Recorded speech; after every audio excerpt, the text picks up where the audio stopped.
sur le développement rural, tu en as cité, les MRJC, familles rurales, il y en a d'autres, on peut même parler des MJC avant, hein, qui font du lien, qui font de la culture, du social et de l'économique, l'éducation populaire sur les territoires ruraux. C'est pas nouveau, ça c'est certain. Ce qui se passe aujourd'hui, c'est qu'il y a des nouveaux modèles qui arrivent, et c'est là-dessus, en tout cas nous, à Village Vivant, qu'on essaye de... Parce qu'on nous l'a aussi reproché, d'être modeste sur cette question d'innovation et dire qu'on s'inscrit aussi dans une longue tradition de l'économie sociale et solidaire, de la coopération sur les territoires. Alors, est-ce que c'est un truc de néo-ruraux? Pour reprendre la question, il y a incontestablement des mouvements de retour à la terre ou d'installation à la campagne, c'est certain. Maintenant, on est tous le néo de quelqu'un, on est tous l'étranger d'un autre. Moi, je suis né dans la Drôme, j'ai grandi dans la Drôme, et j'ai eu le malheur ou le bonheur de partir à Lyon quelques années, mais quand je suis revenu, j'étais un néo. Je n'étais pas du tout quelqu'un du cru. Donc, cette question néo, à la fois, il faut qu'on arrive à la dépasser, mais c'est quand même, et c'est dommage qu'Emmanuel Rousset ne soit pas là, il y a quand même quelque chose qui existe aussi au niveau des élus, au niveau des territoires, sur de la méfiance, sur des projets, des acteurs qu'on connaît mal. Pourquoi ça a été dit? Parce qu'on a des formes de gouvernance nouvelles, on a des modèles économiques nouveaux, on a des portages et des produits et des projets qui réinventent un petit peu les façons de faire du développement local et rural. Et au début, ça va susciter la méfiance. Ensuite, ça va susciter la curiosité. Et quand finalement ces projets-là montrent toute leur résilience, pour prendre le terme qu'on a dit, je pense qu'on dira beaucoup aujourd'hui, en tout cas leur pérennité économique et leur impact sur les territoires, et ben on passe du garage au palais des congrès. Alors, j'avais prévu de la faire aujourd'hui, on est en visio, mais c'est un petit peu l'image aussi qu'on voulait passer, c'est de dire qu'il y a une reconnaissance de ce côté-là.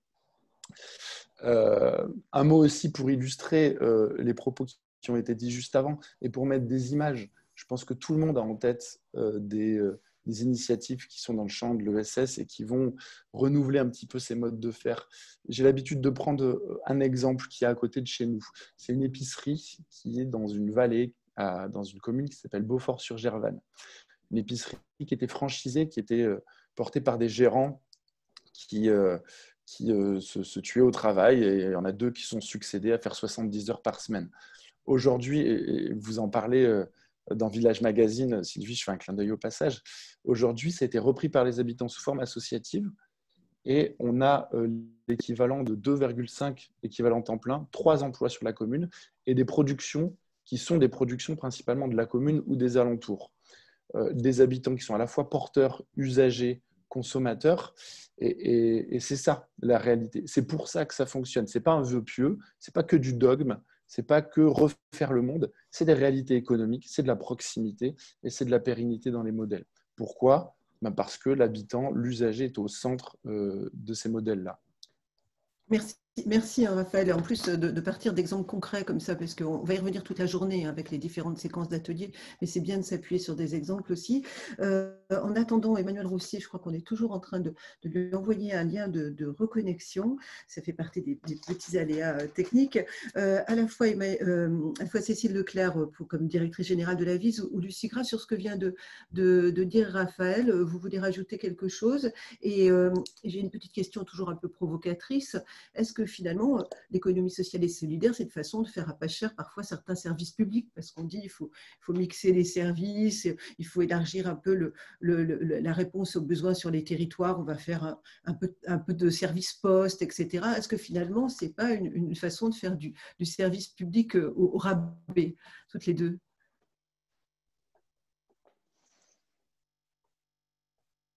Je ne sais pas. Oui. Merci.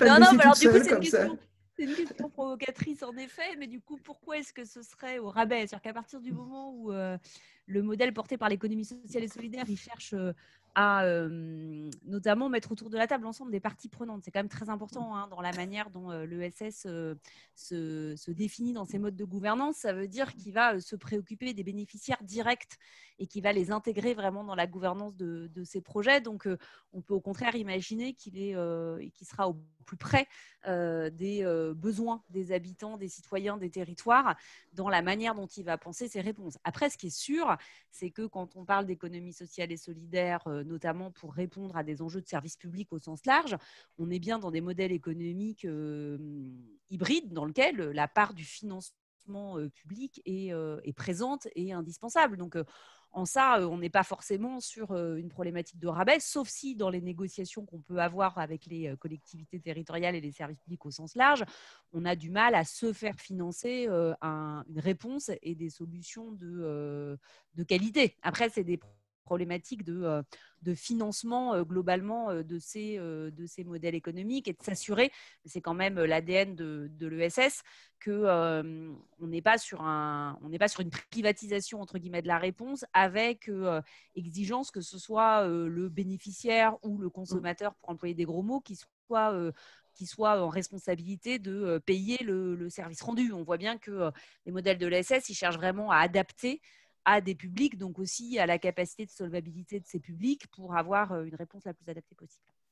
Merci. Et vous tendez la perche directement à Emmanuel Rousset, qui nous a rejoint et qui entend parler du rôle des collectivités et des élus. Donc, ce réseau des collectivités territoriales pour une économie solidaire, Emmanuel Rousset, militante. Alors, je ne vous vois pas pour l'instant. Je pense que il faut peut-être déclencher une caméra. Alors nous, on la voit, hein. Donc je pense que les autres la voient parce que moi, je la vois très bien. Ah, bah, c'est rassurant. Il y a que moi qui ne voit pas Emmanuel Rousset, mais l'important, c'est que les participants la voient. Voilà, bonjour Emmanuel Rousset. Bah, moi, je ne sais pas pourquoi vous n'apparaissez pas pour l'instant, mais ça va venir. J'étais là depuis le début et j'ai tout entendu, c'est ça qui est important. Ah, mais c'est formidable. Pourquoi vous n'étiez pas affiché? Je ne sais pas, ça fait partie des petits bugs, mais voilà, on est très content de vous avoir avec nous et que vous ayez en plus tout entendu.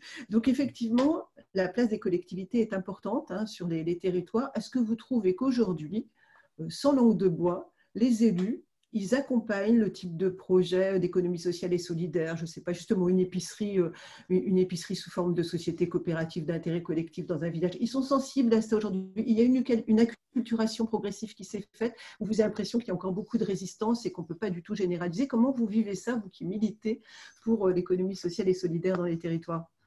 Alors, je crois que les élus, c'est comme tout, ils sont pluriels. On a la chance d'avoir un réseau d'élus qui s'appelle le RTES, qui est de la ressource, qui existe depuis quasiment 20 ans. Et c'est vrai que on voit une évolution, c'est-à-dire que d'élus militants par souvent une expérience associative, coopérative, etc. à côté, on passe par des élus aujourd'hui qui découvrent aussi l'ESS. Ce qu'on voit, c'est qu'il faut outiller, il faut former, il faut accompagner, mais tous les élus, quels qu'ils soient, se posent des questions sur qu'est-ce que je peux faire pour mon territoire.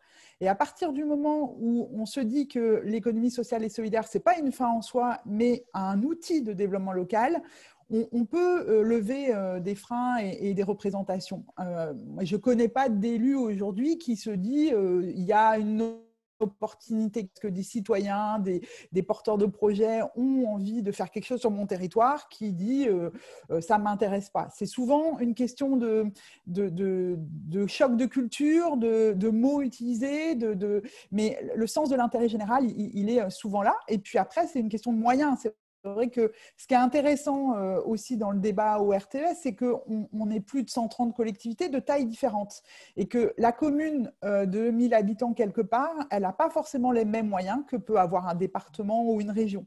Et c'est comment on coopère ensemble, que ce soit avec les acteurs, les citoyens ou les autres collectivités, pour permettre à ces projets d'être accompagnés et de trouver leur place sur les territoires. Et puis, j'entendais tout à l'heure l'INSIS, c'est aussi comment on se bagarre pour qu'il reste des services publics. C'est-à-dire que autant l'ESS est une forme d'agir collectivement sur le territoire, mais autant il y a des services qui doivent continuer à exister pour tous. On peut aller aussi, par exemple, dans ces services publics. La Poste, on sait bien que c'est quelque chose qui doit être présent au plus possible. Ça prend des formes différentes. Une banque, c'est important d'avoir un distributeur à portée de main. évidemment l'accès aux droits que peuvent être un certain nombre retraite, sécu, CAF, etc. C'est important aussi. Pour autant, ça peut permettre à des projets collectifs aussi. C'est réinventer une forme par l'engagement citoyen, par le collectif, et c'est ce que permet l'ESS. Et les collectivités ont toute leur place dans ces projets-là. Il ne s'agit pas de les confisquer, il s'agit de les accompagner, de coopérer.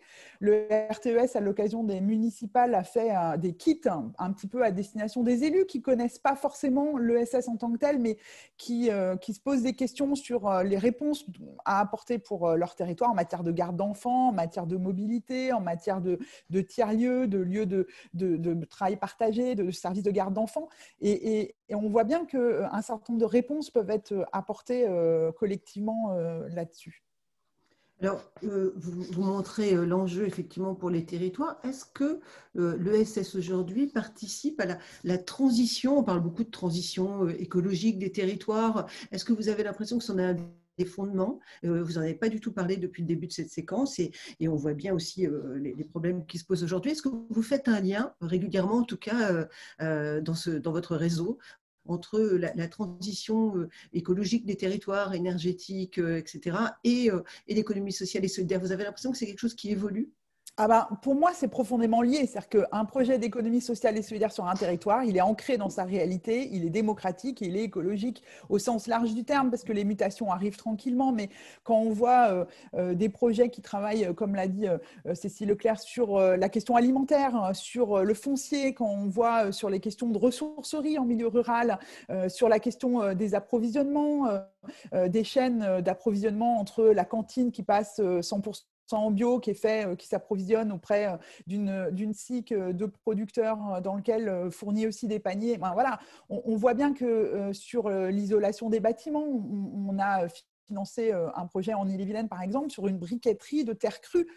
C'est bien preuve qu'on est capable de réinventer des modalités d'intervention qui prennent en compte à la fois l'historique du territoire et puis ses besoins et ses besoins de demain. Donc, c'est des outils parce que plus on va mettre de parties prenantes autour de la table, plus on va permettre de se poser des questions qu'on ne va peut-être pas se poser par ailleurs. Je vois aussi pas mal de questions autour des modalités de financement, des appels à projets, la question de la concurrence. Alors après, c'est vrai qu'on a des cultures administratives qui sont plus ou moins développées en fonction de nos territoires, de nos cultures de collectivité.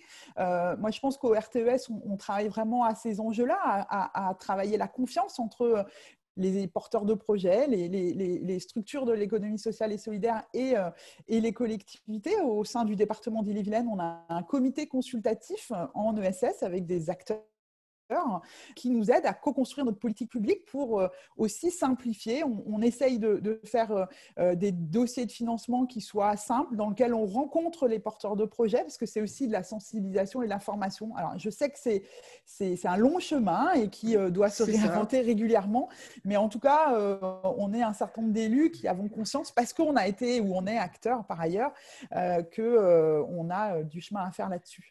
C'est vrai, parce qu'on dit toujours maintenant de plus en plus ce sont des appels à projets, donc il faut rentrer dans les fourches codines de l'appel à projet, on perd un peu son essence parce qu'il faut répondre aux bonnes lignes. On y reviendra tout à l'heure avec Cécile Leclerc, à qui je laisserai la parole aussi pour l'accompagnement des structures et ce que vous pouvez faire. Mais effectivement, voilà, non, mais juste dans la conversation, il y a même quelqu'un qui écrivait appel d'offres. C'est-à-dire qu'on sait qu'il y a eu en effet une tendance de la part, de manière générale, des collectivités locales, de l'État déconcentré, à au-delà de l'appel à projet. Parce que du coup, le principe, c'est soit le porteur de projet, il propose un projet pour subvention, financement. Donc là, on est dans un cadre où l'initiative, elle vient complètement du porteur de projet. Fonctionnement appel à projet, c'est j'appelle à manifestation d'intérêt pour que vous m'envoyiez vos projets, mais il y a quand même la capacité à être libre sur l'écriture du projet. Et la question et la dérive, c'est quand on est vraiment sur de l'appel d'offres, donc qui se comprend très très bien quand on est dans un jeu de concurrence pour avoir des règles qui respectent vraiment les règles de mise en concurrence, mais qui parfois quand même, de la part des acteurs publics, sont un peu trop systématiques et du coup brident complètement la question de la liberté et de l'initiative. En fait, et donc l'innovation, parce que dans un appel d'offres, on est bien sur... je cherche quelqu'un qui va mener une prestation pour moi dans un cadre très donné et dans un cadre dans lequel on va définir un prix pour cette prestation et le comparer aux autres répondants. Donc là, alors après, tout l'enjeu pour l'ESS dans les appels d'offres, c'est comment est-ce que sur certains typologies thématiques, il y a des marchés réservés à l'ESS, comment il peut y avoir des clauses d'insertion dans ces appels d'offres de manière à s'assurer que les structures d'insertion par l'activité économique ont des avantages comparatifs, comment on s'assure qu'il y a des enjeux de développement durable bien clairement identifiés, enfin, comment est-ce qu'on favorise du coup la réponse de l'économie sociale et solidaire. Et alors, Emmanuel Rousset, vous voulez rajouter quelque chose sur cette question? Vous, au département, par exemple, d'Ille-et-Vilaine, pour prendre un exemple concret, comment vous faites? Vous avez cette partie appel à projet, appel d'offres, vous avez fait aussi des réponses à des demandes de subventions, de choses atypiques qui ne rentrent pas dans les fourches codines d'un appel à projet en cours. Comment ça se passe? Déjà, il faut que les élus considèrent que la commande publique, c'est un outil politique au service de nos politiques publiques. Et donc, à partir de là, on peut utiliser la commande publique et tout ce qui est derrière comme un levier pour soutenir l'économie sociale et solidaire. Dans le département d'Ille-et-Vilaine, on a fait un marché réservé culture pour des compagnies culturelles qui puissent faire des spectacles de Noël, par exemple. Et c'est une manière de soutenir un service d'intérêt économique général, un SIEG. On en a fait un en Ille-et-Vilaine sur les gardes d'enfants.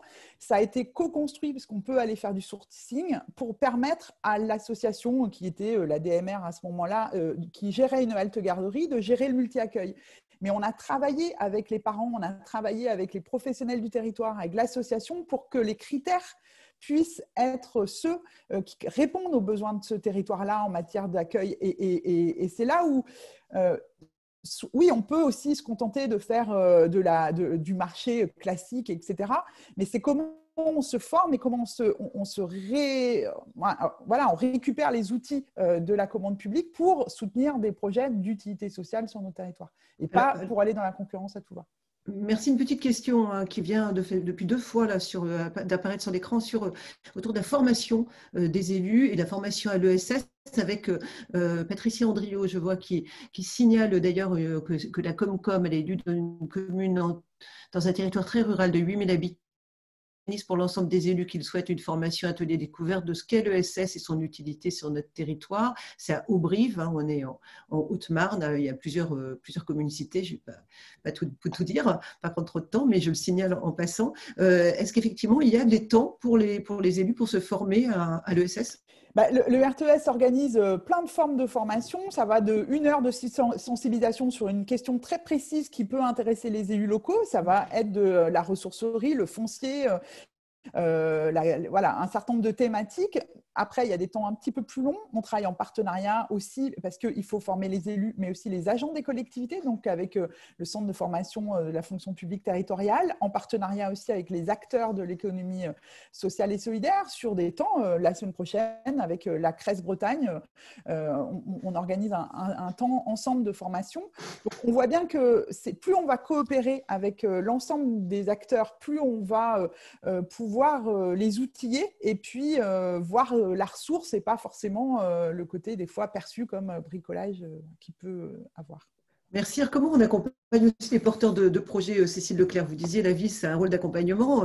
Il faut rentrer dans le détail. Il y a beaucoup de porteurs de projets qui sont présents là, dans les 242 personnes actuellement connectées. Qu'est-ce qu'on peut leur dire? Qu'est-ce qui peut les aider? Et puis peut-être aussi donner la parole à Raphaël s'il le souhaite, ou il a demande pour s'il veut réagir à ce qui est dit aussi, bien sûr, depuis le début de cette séquence. Il nous reste un quart d'heure environ. Puis après, j'aimerais bien qu'on aille sur « Et demain, comment on peut faire mieux ?» qui sera notre dernière question. Cécile Leclerc, les outils. Alors, oui, c'est ça. Pour préciser, donc, quand vous avez dit l'AVIS accompagne les porteurs de projets. Alors, l'AVIS, elle accompagne le développement de l'économie sociale et solidaire. Et c'est une association qui est composée d'une trentaine de personnes, donc qui est positionnée au niveau national. Ce qui fait qu'en effet, pour accompagner, on ne fait pas, nous, d'accompagnement en direct de porteurs de projets, notamment présents sur les territoires ruraux. En revanche, on fait 2 choses. On va construire des outils qui vont être accessibles à tous, et notamment du coup porteurs de projets sur chaque territoire pour mutualiser. Je vais y revenir rapidement. Et on va par contre, nous, réunir les acteurs pour le coup qui accompagnent en face à face directement sur les territoires. Donc l'AVIS, par exemple, elle anime la communauté émergence et accélération qui réunit les 130 dispositifs d'incubation d'innovation sociale et d'économie sociale et solidaire qui, eux, sont présents sur tout le territoire. Et notre sujet, nous, au niveau national, c'est comment ils se rencontrent, ils échangent, ils mutualisent et donc ils sont plus forts dans leurs accompagnements et dans leurs réponses en se connaissant mieux. On est également l'opérateur au niveau national du dispositif local d'accompagnement, le DLA. Donc ça, c'est à connaître parce que c'est un dispositif qui accompagne plus de 6 000 entreprises de l'ESS chaque année, à partir du moment où la structure, elle est non pas en création, ça c'est le rôle des incubateurs d'accompagner, mais elle existe et donc elle est dans des enjeux de consolidation, de développement d'activité. Et là, il faut vraiment savoir qu'il y a un dispositif de politique publique qui est présent sur chaque département et qui accueille le dirigeant d'une entreprise de l'ESS, d'un projet, pour voir quel est son besoin et mobiliser de l'accompagnement, de l'expertise, du conseil, s'il y a besoin, de manière gratuite pour le dirigeant. Donc ça, il faut bien l'avoir à tête dans les accompagnements vraiment de porteurs de projets.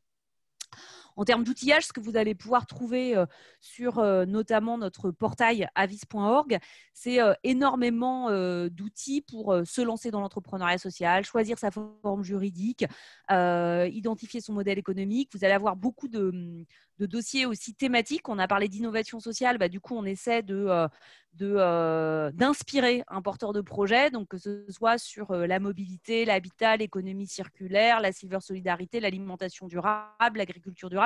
On présente du coup un certain nombre de dossiers où il y a à la fois les enjeux pour le porteur de projet, la cartographie des acteurs qui accompagnent spécifiquement ce secteur et qui la financent, bien sûr, et puis des innovations sociales qui sont intéressantes, qui ont fait leurs preuves de manière à inspirer. Donc, tout ça, c'est à disposition sur notre site. On s'adresse aussi, bien sûr, aux acteurs de l'accompagnement, je vous le disais, en les animant, et plus globalement aux décideurs publics et privés qui peuvent soutenir le développement de l'économie sociale et solidaire. Ce qui nous amène notamment du coup, à voir avec le RTES travailler le programme Tresson. On est bien dans des enjeux d'outillage aussi de ces décideurs qui ont un intérêt à soutenir l'ESS, mais ne la connaissent pas forcément beaucoup.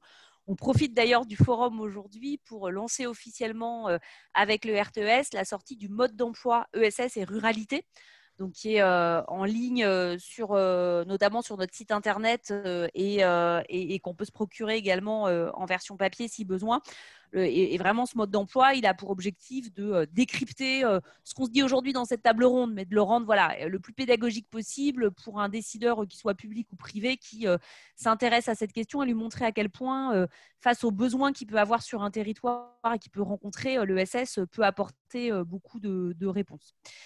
Donc ça, c'est vraiment ce que fait l'Avis et du coup, c'est pour ça que nous, on a une action nationale, donc finalement assez indirecte, mais qui nous permet d'avoir aussi une vue d'ensemble de ce qui peut se passer sur les territoires.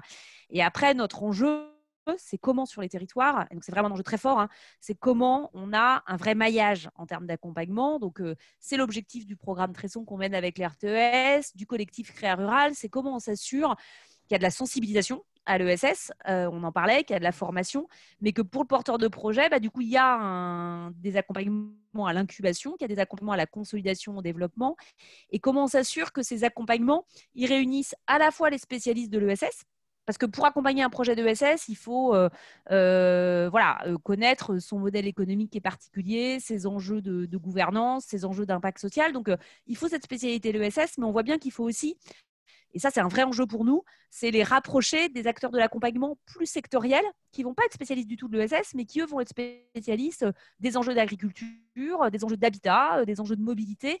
Et c'est parce qu'on aura favorisé l'interconnaissance entre des acteurs classiques, sectoriels, entre des acteurs consulaire entre les acteurs de l'accompagnement, bien sûr, du développement local, on en parlait, et des collectivités territoriales au premier chef, et les acteurs spécialisés ESS, qu'on arrivera à bien mailler le territoire, qu'on arrivera à mutualiser et qu'on arrivera du coup à multiplier les initiatives de l'ESS. Donc ça, c'est vraiment l'objectif du forum aujourd'hui. On espère que dans les centaines de personnes qui nous écoutent et qui nous écouteront tout au long de la journée, il y a bien tous ces acteurs-là, de manière à mieux se connaître et mieux travailler ensemble pour couvrir le territoire et après, bien sûr, pour également développer des parcours d'accompagnement qui soient adaptés aux spécificités rurales. Et là, on voit bien qu'il y a vraiment un enjeu de parcours d'accompagnement adapté. Il y a d'ailleurs même un enjeu de parcours d'accompagnement qui intègre la levée des freins à la création d'activités parce qu'en zone rurale, on n'accompagne pas de la même manière. Il y a des problématiques de connexion numérique, il y a des problématiques de mobilité, il y a des problématiques de garde d'enfants. Enfin,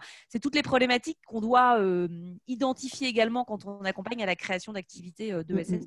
Merci, merci Cécile. En plus, un territoire rural ne vaut pas un autre territoire rural. Il y a des campagnes et pas une seule campagne. Donc, c'est autant de façons d'accompagner différentes selon si on est en bordure littorale, en montagne, en périurbain, etc., tous les types de ruralité. Et donc, c'est difficile de… J'envoyais des demandes de définition, mais ça dépend de quel territoire on parle, en tout cas d'accompagner au plus près des besoins du territoire sur lequel on se situe. Vous avez déjà bien amorcé cette dernière réponse, comment on peut aller au-delà, et avec notamment en parlant de Créa Rural, un peu la suite du projet Tresson. Emmanuel Rousset, comment on peut faire mieux encore que ce qu'on fait aujourd'hui du côté des collectivités? Qu'est-ce qui reste à faire? Ce serait quoi le levier? Comment on peut faire mieux pour soutenir tous ces projets qui, effectivement, sont porteurs de sens dans les territoires? Déjà, on peut aller les rencontrer. On voit bien que les élus, quand des fois, ça reste un peu virtuel ou théorique, en organisant des séries de visites, on l'a fait avec Bruded, qui est une association de partage d'élus en Bretagne, et ben, d'aller à la rencontre de projets de SS sur les territoires, ça lève des représentations. On organise régulièrement comme ça à destination des élus un certain nombre de rencontres. Ça permet de découvrir ce qu'on ne visualise pas forcément quand on présente un dossier papier. Ça permet de se rendre compte que nos processus ne sont pas toujours adéquats par rapport à ce genre de projet. Ne pas hésiter à échanger avec d'autres. C'est vrai que d'aller voir ailleurs, de regarder les initiatives qui se font, de se dire que si ça a marché ailleurs, on peut adapter parce qu'il ne s'agit pas de copier-coller, ça ne marche pas, mais on peut s'inspirer de projets qui se font sur d'autres territoires. Et puis, moi, je dis aussi aux porteurs de projets, aux habitants, engagez-vous. Moi, je suis d'abord une actrice de l'ESS et je suis rentrée en politique aussi, et les collègues du RTES, on est aussi des militants. Donc, c'est comment on prend tous notre part à un moment ou à un autre de là où on est, c'est qu'on a tous une responsabilité de faire vivre nos communes, nos cantons, etc. Et ça prend des formes différentes. Donc, il faut se former, il faut aller voir, il faut rencontrer.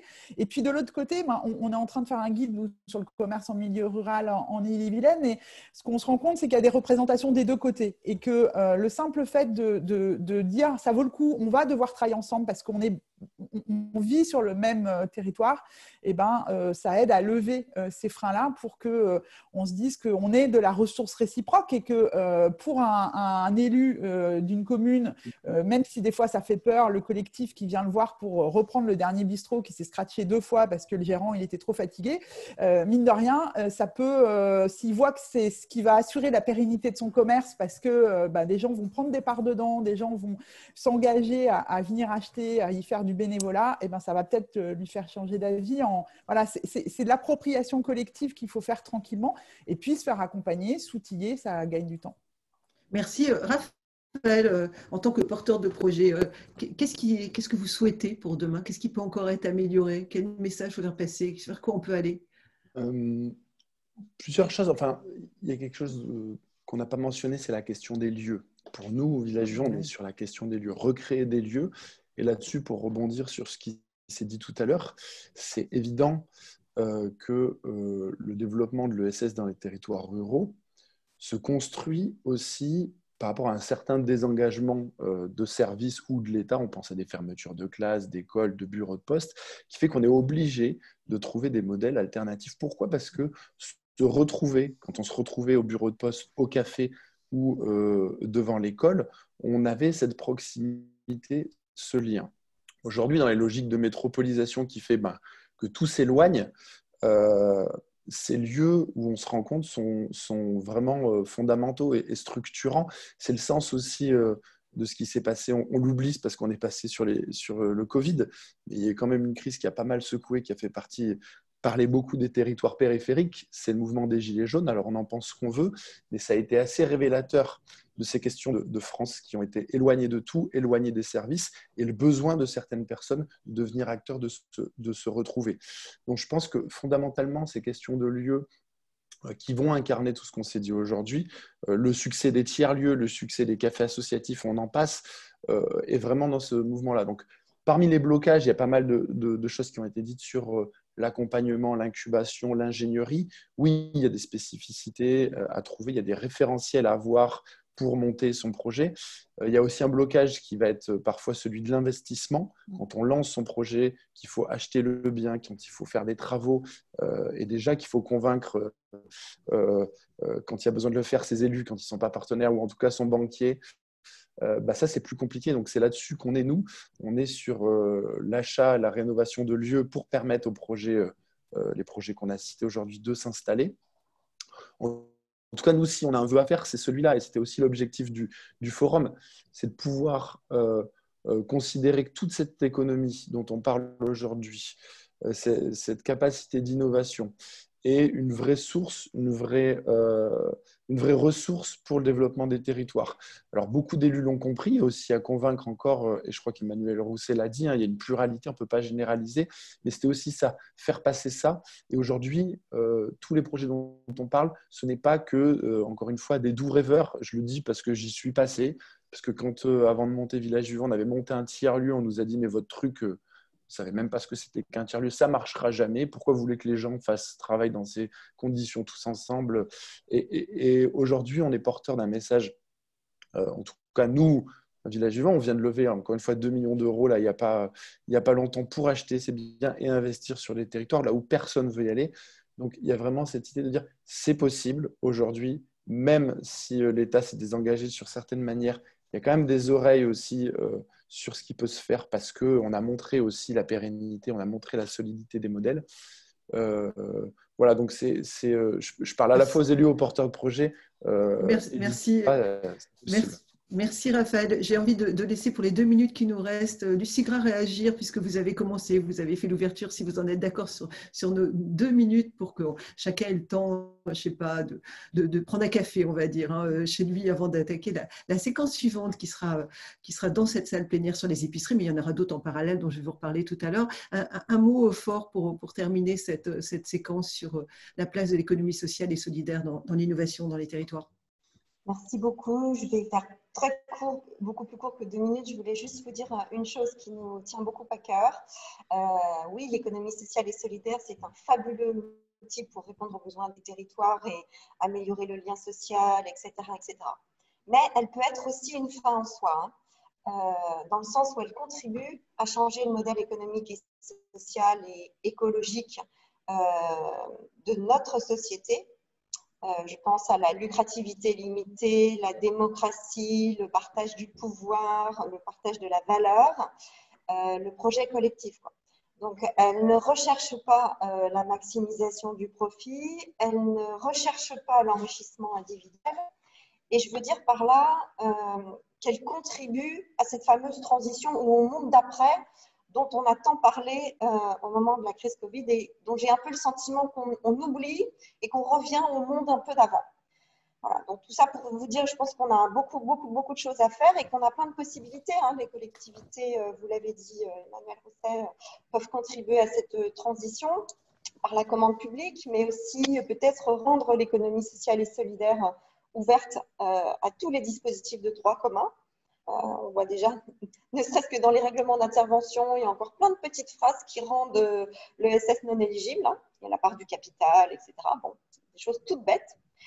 Et puis, on a aussi beaucoup de choses à faire pour accompagner les porteurs de projets, mailler les territoires, adapter aux territoires, aux besoins. Et là, je suis ravie parce qu'il y a des choses qui se mettent en place. Merci beaucoup. Vous avez fait un tout petit peu plus de 2 minutes même, comme quoi, quand on est passionné, on ne voit pas le temps passer. Merci beaucoup à tous pour cette première séquence. Je crois que va s'afficher pour tout le monde le programme de la séquence suivante à partir de 11h, donc pour cette plénière des nouveaux épiciers. Je vais laisser le partage d'écran se faire et l'affichage. Merci à tous les participants qui nous suivent. Vous êtes en ce moment plus de 250 et merci surtout aussi à tous ceux qui sont à la technique derrière et qui donnent des réponses en direct sur le chat, des liens, des infos complémentaires. Merci parce que sans vous, ce serait difficile aussi de réussir ce challenge pour cette journée webinaire sur l'économie sociale et solidaire et son innovation dans les territoires. Je vais laisser, je sais pas, la technique afficher la séquence pour vous montrer ce qui vous attend pour la suite. Voilà. Hein, c'est magique, merci beaucoup.